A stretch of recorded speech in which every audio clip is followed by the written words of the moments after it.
Bonjour à tous, c'est Jenny Garden, je suis médium énergéticienne et conférencière. J'espère que vous allez bien. Alors, aujourd'hui, du coup, je vais vous réserver une petite vidéo sur c'est quoi la 5D chez les flammes jumelles, sachant que bien évidemment ce phénomène peut exister aussi dans d'autres liens d'âme, ou quand on est en parcours tout simplement d'éveil spirituel. On peut également avoir ce genre, de manifestation, mais avec des guides, des choses comme ça. Donc n'hésitez pas à écouter quand même malgré tout, cette vidéo, même si vous n'êtes pas flamme jumelle, hein, c'est pas un souci. Vous vous y retrouverez peut-être, sur d'autres plans avec, comme je le disais, des guides ou des défunts ou voilà. C'est des choses qui sont tout à fait possibles. Alors, c'est quoi la 5D? En fait, on appelle ça la 5e dimension et il est vrai qu'entre, 2 flammes jumelles, très vite va venir s'installer cette 5D, qui est quelque chose d'assez troublant, au départ puisque, on ne s'y attend pas forcément. Alors pour ceux qui auront déjà connu ce genre de phénomène avec, une fausse flamme jumelle, ou avec, un autre lien d'âme, ou dans le côté, médiumnité, et bien vous ne serez pas surpris de ce que je vais décrire ici. Mais entre les flammes jumelles, ça prend une dimension quand même assez importante. Hem, il y a malgré tout des flammes jumelles, qui ne ressentent pas cette 5e dimension. Donc à ce moment-là, c'est pas un souci, c'est pas grave. Ça peut ne pas arriver effectivement dans un duo de flammes jumelles, ou ça peut arriver plus tard dans la relation et pas forcément au début. Hem donc, la différence entre la 5D et la 3D, c'est que la 3D, la 3e dimension, ça va être la dimension dans laquelle on évolue tous les jours. Ça va être notre quotidien, ça va être le côté vraiment très matériel des choses. Voilà, les objets que vous touchez, c'est de la 3D. Votre corps, comme ça, c'est de la 3D. Votre corps physique, c'est de la 3D. Et puis, si je vous parle en énergétique, effectivement, si on parle du corps physique, on va parler de tout ce qui est corps astral et cetera, où là, on est plus sur un corps, qui est dans la 5e dimension. C'est-à-dire la 5e dimension, c'est tout ce qui va être, non palpable. On va parler d'intuition, on va parler de ressenti énergétique, on va parler de toutes ces choses-là, mais aussi des rêves et voilà, donc c'est vraiment quelque chose de plus impalpable, mais qui fait partie intégrante, du parcours de flammes jumelles. Donc concrètement, dans un parcours de flammes jumelles, comment ça peut se concrétiser cette 5e dimension? Eh bien, sans pouvoir l'expliquer, par exemple, vous allez avoir des ressentis émotionnels ou des ressentis physiques ou énergétiques. Hem, on peut avoir, par exemple, connaissance de l'état, émotionnel, physique ou énergétique de son jumeau ou de sa jumelle. Alors que parfois on est même séparés, de manière, géographique, par plusieurs centaines, voire milliers de kilomètres, et pourtant malgré tout on va ressentir l'autre. On va sentir son émotion, on va sentir, des événements de sa vie, on va sentir des douleurs physiques ou un état particulier. Je me souviens j'adore le raconter parce que je trouve que c'est rigolo, même si pour la personne qui le subit, ça doit pas être si rigolo que ça. Mais je me souviens de plusieurs flammes jumelles qui ont témoigné de ça et qui m'ont dit, en fait, quand, mon jumeau ou ma jumelle boit, c'est moi qui est bourrée. Et là, on se dit: «Comment c'est possible matériellement parlant?» La personne n'a pas bu d'alcool, hein, on est bien d'accord, hein. La personne qui ressent cet état de: «Je suis ivre, je suis bourré», n'a consommé aucune goutte d'alcool et pourtant, elle est pompette, voilà. Donc je trouve que c'est quand même quelque chose d'assez risible, d'assez étrange, d'assez rigolo pour le raconter. Mais il y a pas que ça, hein. On peut avoir effectivement des douleurs, l'un des jumeaux qui va se cogner, qui va se blesser, qui va se faire mal, l'autre va ressentir la douleur au niveau de l'endroit qui, par exemple, est cogné, blessé et cetera. C'est assez particulier quand même. Vous allez appeler l'autre. Alors au départ, vous allez pas forcément le conscientiser tout de suite. C'est plus au hasard des conversations: «Ah bah, il m'est arrivé ça. Tiens donc, j'ai eu une douleur, ça devait être à peu près à cette heure-là. Comment c'est possible?» Et là, au fur et à mesure, vous allez comprendre parce que la vie, la source, fait en sorte que vous compreniez, qu'il y a cette connexion, qu'il y a ce lien si particulier entre vous. Ça peut être des ressentis effectivement émotionnels, hem, au départ avec, des émotions assez fortes ou alors des émotions, qui vont être prenantes sans forcément qu'elles aient une ampleur, énorme. Mais voilà, ça peut être, je sais pas, je prends vraiment un exemple au pif. Hem, Par exemple, l'une des 2 flammes jumelles, qui va avoir, un décès, la personne, était très proche, bah, effectivement, il va y avoir de la tristesse, des larmes, et puis d'un seul coup, l'autre jumeau, l'autre flamme jumelle, sans savoir pourquoi, va avoir une terrible envie de pleurer, un gros chagrin, une grande tristesse à l'intérieur et va devoir en fait évacuer, hem, cette émotion, difficile. Ce qui va probablement être ressenti de l'autre côté par la personne qui a cette émotion à la base.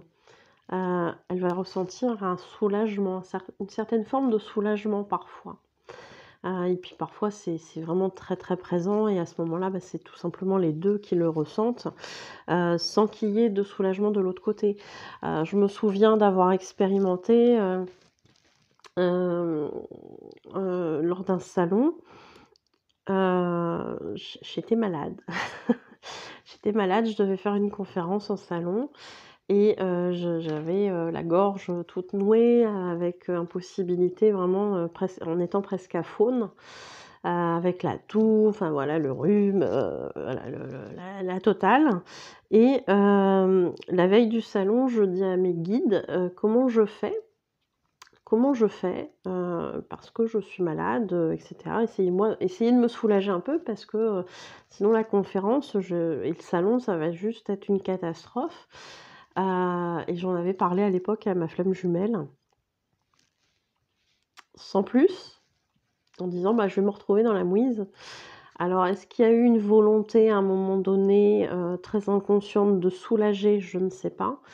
Il se trouve que le lendemain, comme par miracle, je n'étais quasi plus malade. Je pouvais parler normalement, je ne toussais plus, j'avais quasi plus le nez qui coulait. Hem Et j'ai pu faire ma conférence, de manière tout à fait normale.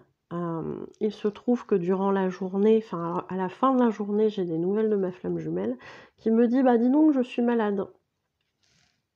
Bizarre. Donc il est possible, alors je sais pas si c'était une volonté inconsciente de m'aider, de me soulager, ou si c'est tout simplement le phénomène, en fait, de transfert qui a eu lieu, à travers les flammes jumelles, en fait. J'ai plutôt l'impression de ça. Puisque le but était pas forcément de le rendre malade, mais en tout cas, il y avait ce genre de phénomène également, qui s'est passé. Il se trouve qu'après le salon, j'ai retrouvé mes symptômes, donc j'ai eu quand même pas un regret, mais hem, enfin, ça a pas été drôle de retomber malade, c'est ça que je veux dire, c'est dans ce sens-là, mais ça m'a donné,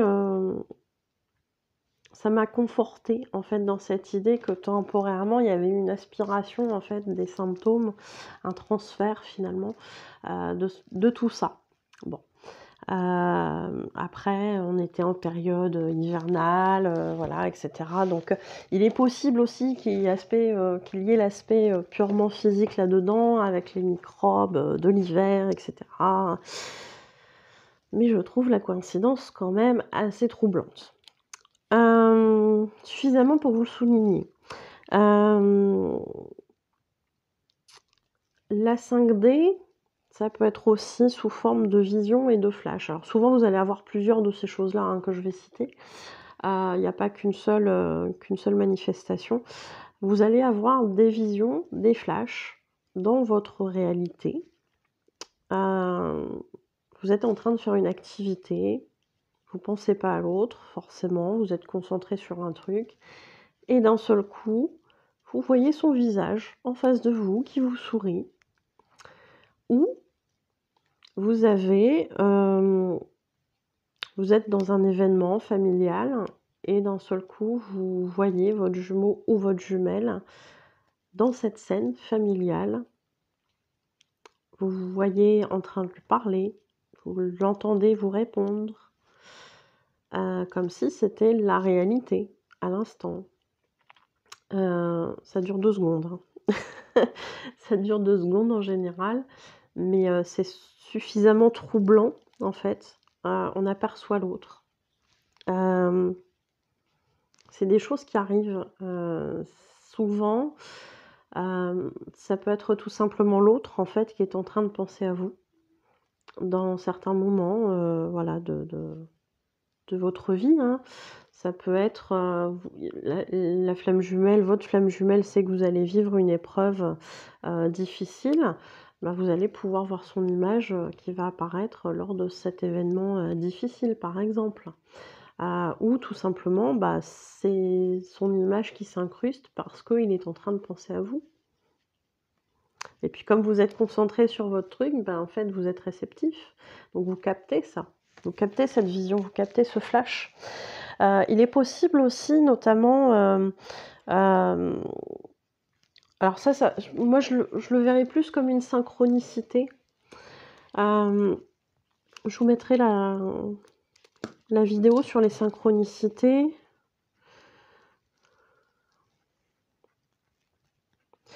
Je vous mettrai la vidéo sur les synchronicités en haut à droite. Et en fait, bon, il m'est arrivé, il est arrivé aussi à plusieurs personnes qui m'ont consulté de me raconter aussi ce genre de phénomène. Un certain moment du parcours, de le voir littéralement. Vous êtes en train de faire une activité, vous pensez pas forcément à votre flamme jumelle et vous vous retournez, il y a quelqu'un qui passe, vous avez l'impression que c'est lui. Les mêmes traits de visage, et cetera. Ça pour moi, c'est plus des synchronicités, mais je trouve que c'est pas mal d'en parler aussi. Vous allez vivre des choses, très troublantes. Vous allez tomber, sur des personnes, qui vont porter, le même prénom. Vous allez tomber sur des personnes qui vont avoir vraiment, le physique, de votre flamme jumelle. Parfois ça peut aller très loin. Ça peut aller jusqu'à, ce que la personne soit placée à côté de vous lors d'un événement, pour vous dire: «Eh tu vu, ouais, il est bien là, tu vu, hein, là, tu vu, tu l'as vu?» Bah oui, en même temps je peux pas le louper, hein. À côté, le même physique, la même façon de parler, la même attitude, le même ego aussi parce que j'ai un exemple personnel par rapport à ça. Donc voilà, c'est des choses qui peuvent être très troublantes et qui sont, pourtant des choses qui peuvent arriver, un petit peu tous les jours quand on est en parcours de flamme jumelle. Ces rappels, incessants sur ce lien, notamment lorsque vous êtes en lutte contre ce lien. Plus vous serez en lutte contre ce lien et plus ce lien va se rappeler à vous. Donc si c'est juste un supplice qui se rappelle à vous, acceptez. Je sais que c'est pas évident, mais acceptez ce lien. Votre flamme jumelle fera toujours partie intégrante de vous, comme vous ferez toujours partie intégrante de lui ou d'elle. C'est ainsi, c'est comme ça. Et plus vous allez chercher à rejeter ce lien loin, et plus on va vous le ramener et le mettre devant vos yeux, pour vous faire travailler en fait sur cette acceptation. Donc c'est un petit conseil que vous êtes libre d'appliquer ou pas, et puis bah, si c'est compliqué, bien évidemment je peux vous aider lors des soins. Il y a plein de soins sur les flammes jumelles. On a aussi des phénomènes de télépathie. Donc la télépathie, c'est la communication à distance, sans aucun appareil, sans téléphone, sans SMS, sans quoi que ce soit, mais via les ondes en fait, du cerveau. On pourrait dire via l'énergie aussi, mais c'est pas comme ça qu'on le décrit habituellement, mais l'énergie est vecteur en fait, hein, de tout ça. Donc la télépathie, effectivement, ça peut être tout simplement à un moment donné, dans l'autre sens, hein, je vous en ai parlé, ce flash que vous allez voir de votre flamme jumelle parce qu'il ou elle est en train de penser à vous, c'est une forme de télépathie. Vous allez pouvoir, parfois avoir, communication, notamment pour les personnes qui développent leur médiumnité, la possibilité de communiquer avec son âme. Vous allez entendre, des choses, des messages, de son côté. Vous allez possiblement ressentir, qu'il ou elle est en train de vous envoyer un message et là, vous le ressentez et vous avez le téléphone qui sonne. Vous regardez votre téléphone, c'est lui ou c'est elle. Vous allez envoyer, la même photo, quasi au même instant. C'est une forme de télépathie aussi. Donc on parlait, justement, à l'instant de canaliser l'âme de votre jumeau ou de votre jumelle. C'est quelque chose que je propose dans mes prestations. Donc n'hésitez pas à vous renseigner si ça vous intéresse. Et puis, un autre support de la 5D, ça va être les rêves. Il faut savoir que quand on est en train de dormir, on a notre inconscient qui travaille et l'inconscient sait des choses que le conscient va refouler parfois au réveil. Donc, d'où certains rêves que l'on oublie très très vite, parce que quelque part on n'a pas vocation forcément de tout se rappeler dans nos rêves. Parfois c'est juste une façon d'évacuer ce qui s'est passé dans la journée ou les quelques jours ou quelques semaines avant. Il y a besoin d'évacuer, ça fait partie de ce travail très inconscient. Donc voilà, on va évacuer des choses via les rêves et dans cette optique-là, il n'y a pas forcément besoin de faire interpréter ses rêves, etc. En revanche, parfois les rêves vont être source de messages, de là où vous en êtes, de compréhension, notamment quand c'est des rêves récurrents. Je vous mettrai la vidéo sur les rêves récurrents.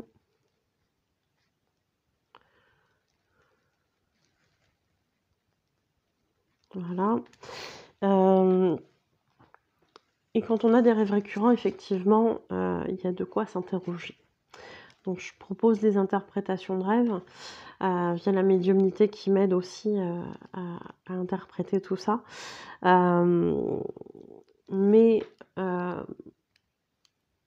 souvent le conscient va faire barrage. C'est pas grave. Je vous dis ça parce qu'en fait, quand on dort, notre corps astral s'en va. Alors il s'en va pour revenir, bien évidemment, mais il s'en va dans l'astral, il va faire certaines choses parfois, notamment sur les... Je pense beaucoup aux passeurs d'âme qui vont aussi travailler la nuit, d'où un réveil le matin où des fois on ne se sent pas tout à fait reposé. Oui, mais en même temps on a été faire des passages d'âme de l'autre côté durant toute la nuit, donc c'est un peu normal d'être crevé le matin. Bon, après, il y a d'autres exemples aussi, mais c'est très flagrant, ça, comme exemple. Et puis, on a aussi la possibilité, lorsqu'on est flamme jumelle, d'aller communiquer avec son jumeau ou sa jumelle. C'est l'occasion de faire un petit débriefing entre âmes et de savoir un petit peu ce qu'il en est. D'où l'impression aussi de savoir parfois où en est l'autre. C'est pas qu'une impression, même si vous êtes en silence radio, même si vous communiquez pas à ce moment-là, les âmes vont se voir, elles font un petit débriefing, dis donc, t'en es où, etc., etc., machin. Bon, certainement sous une autre forme, mais Mais voilà, et en fait, il y a une communication comme ça qui s'installe et ce qui peut expliquer aussi dans la journée qui va suivre ou les jours d'après, qu'on peut avoir certains ressentis aussi, de où on est, à quelle étape on est son jumeau ou sa jumelle. Et effectivement, on se rejoint en astral pour communiquer, sur tout ça, pour avoir des conseils pour, plein de choses. On peut communiquer avec nos guides, on peut communiquer avec des défunts pendant les rêves, et cetera. Donc ça, c'est important aussi de le dire, mais c'est un aspect que je ne vais pas développer ici puisque c'est pas le sujet. Il est parfois nécessaire de couper, dans la 5D. Parce qu'à un moment donné du parcours, le chaser va être beaucoup, dans le don. C'est beaucoup comme ça dans les débuts de parcours où à un moment donné, le chaser, comprend, ou de manière naturelle va avoir tendance à alimenter le lien, à avoir beaucoup de pensées envers son autre, vers sa flamme jumelle et puis à alimenter ce lien, en termes de visualisation, en termes de demande, en termes de communication en 5D, et cetera. Et le runner, à un moment donné du parcours, a besoin que cette, enfin, c'est pas qu'il en a besoin. C'est que finalement le chaser à un moment donné va se dire: «En fait j'alimente beaucoup de choses, je mets beaucoup d'énergie là-dedans et en fait en retour j'ai des miettes». Alors, effectivement quand on parle d'amour inconditionnel, on n'est pas là à faire les comptes, mais le chaser devra apprendre aussi à se respecter et se respecter, c'est aussi, quand je donne, je reçois et si je donne beaucoup, je suis en mesure quand même d'attendre certaines choses et pas, de recevoir des miettes quand ça arrange l'autre. Hem Et à un moment donné, effectivement, le chaser va dire: «Stop» et c'est là que le runner va avoir un petit choc parce que lui qui aura toujours, reçu énormément de son chaser et c'est bien ça le problème pour le runner parce que ça lui fait trop peur. C'est trop d'un coup. Lui qui n'a pas eu l'habitude, en fait, de percevoir autant d'amour et bien, là, c'est trop d'amour, par rapport au chaser donc je me barre. Ça, c'est le fonctionnement du runner, c'est très résumé mais c'est comme ça. Je me barre parce que ça fait trop et ça me fait peur. Hem, mais il y a quand même un côté de son ego qui dit: «Ah cette personne-là, elle sera toujours là pour moi. J'ai beau me comporter comme un connard, cette personne, elle sera toujours là». Effectivement, jusqu'à un certain point, le chaser est toujours là, a tendance à être très empathique, très compréhensif, sur, les comportements de son runner puisqu'il aura bien souvent fait des recherches sur le parcours de flamme jumelle. Donc il va se dire: «Bon, si mon runner me fait vivre ça, c'est que je dois expérimenter ça, c'est que je dois comprendre quelque chose, il faut pas que je lui en veuille parce qu'il est dans ses peurs, tatati, tatata». Oui, oui, oui, bien sûr, c'est une réalité, mais ça n'excuse pas pour autant tout et c'est là aussi que le chaser devra faire ce travail, de respect de soi-même, et à un moment d'arrêter de penser que, quelque chose sera possible si l'autre ne change pas. Hem Et si soi-même on change pas. Si on continue à être dans cette dépendance affective et alimenter trop, trop, trop, trop, trop et que l'autre n'en veut pas, à un moment donné, le chaser va comprendre, va finir par comprendre que, en fait, c'est pas super respectueux et c'est pas super valorisant d'être dans une dépendance affective et de courir après quelqu'un qui ne veut pas être avec vous à ce moment-là ou qui n'est pas prêt à l'être. Donc, le chaser va couper, c'est ce qu'on appelle le switch. Et le switch, en fait, c'est là où le runner va sentir qu'il y a un vide énergétique. Parce que lui qui venait en 5D bien souvent récupérer ce qu'il avait besoin et c'est aussi pour ça que dans la 3D, il y avait pas grand chose dans la matière, parce qu'il vient se nourrir beaucoup en 5D, il vient beaucoup prendre en 5D, hem et finalement dans la 3D, il se passe rien. Hem, Parce qu'en fait, dans la 3D, ce cher runner ou cette chère runneuse est bien souvent avec une tierce qui va le ou la maintenir dans sa petite zone de confort, alors «confortable» entre guillemets, au sens où il n'aura connu que ça, au sens où c'est plus facile parce que son chaser, il vient remuer trop d'émotions et que, bah, cette tierce, bien souvent, va être dans la dépendance affective, donc va lui amener beaucoup plus d'amour que lui ou elle n'est capable d'en donner, en fait, à la base.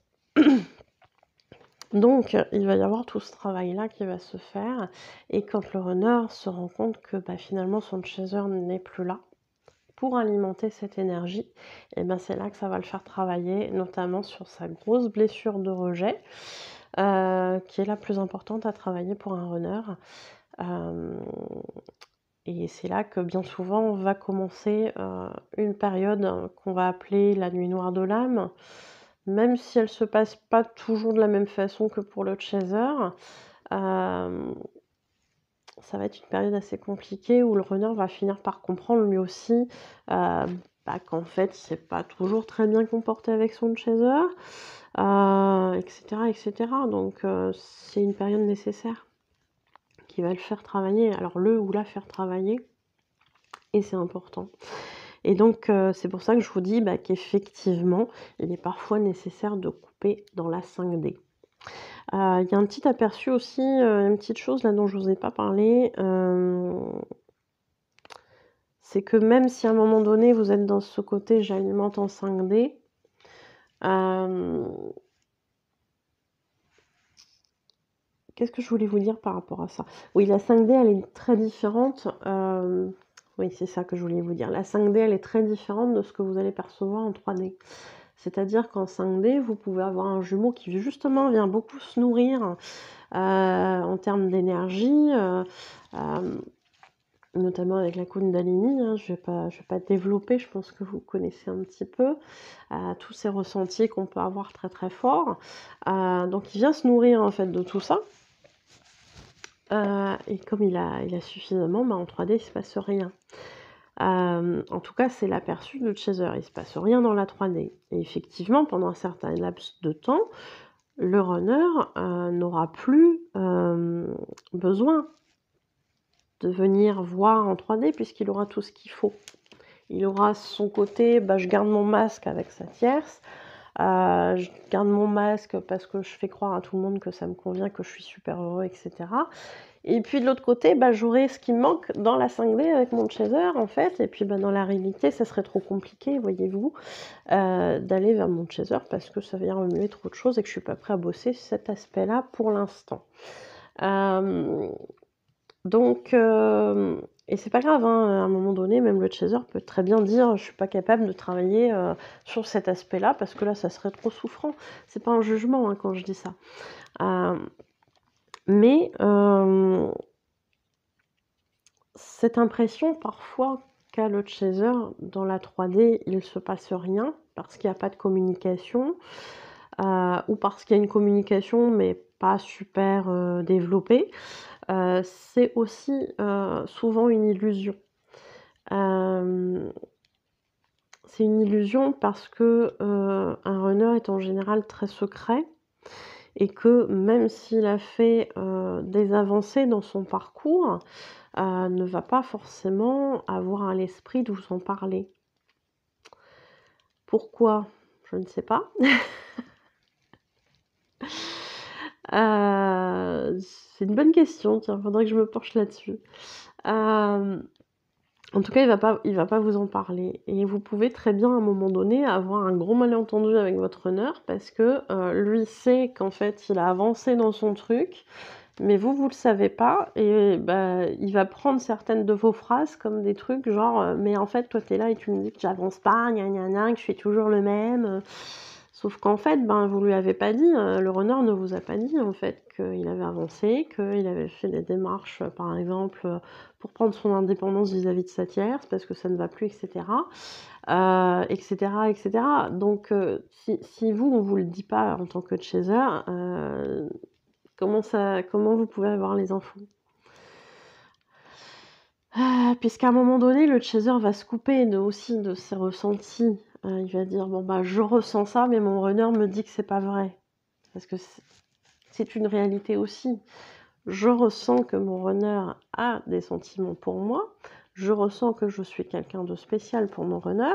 Mais mon runner, à certains moments, effectivement, va confirmer ces ressentis-là parce que à ce moment-là, il va parler avec son âme.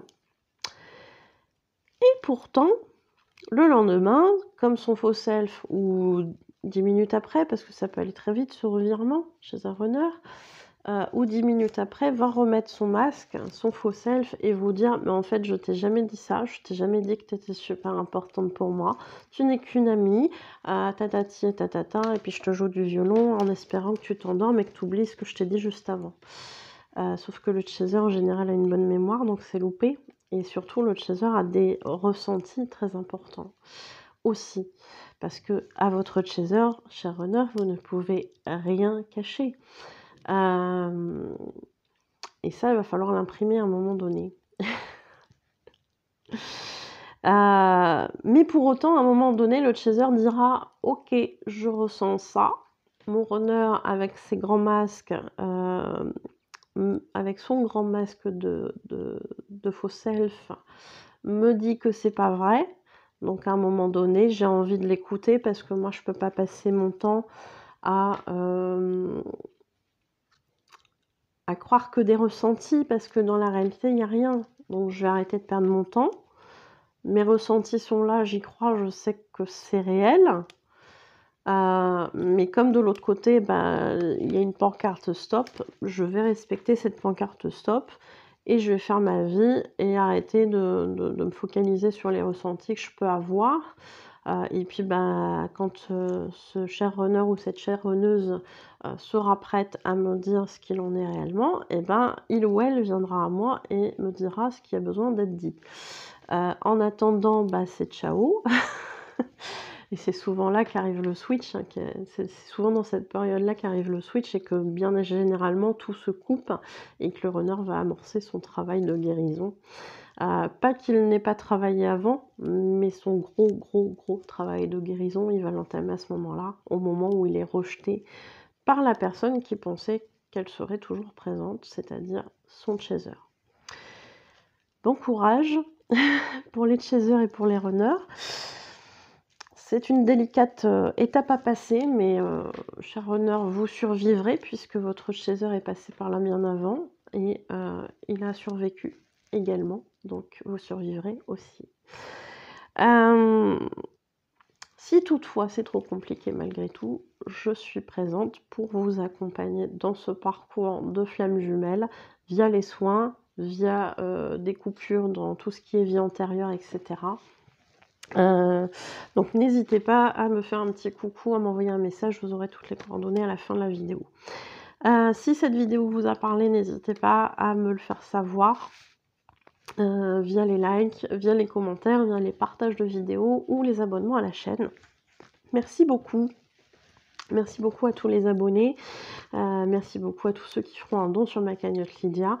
Et puis voilà, je vous laisse avec toutes mes prestations qui sont à la fin de la vidéo, ainsi que les coordonnées sur lesquelles vous pouvez me joindre. Je vous souhaite une belle journée ou une belle soirée. Je vous remercie de m'avoir écouté et je vous dis à bientôt. Prenez soin de vous.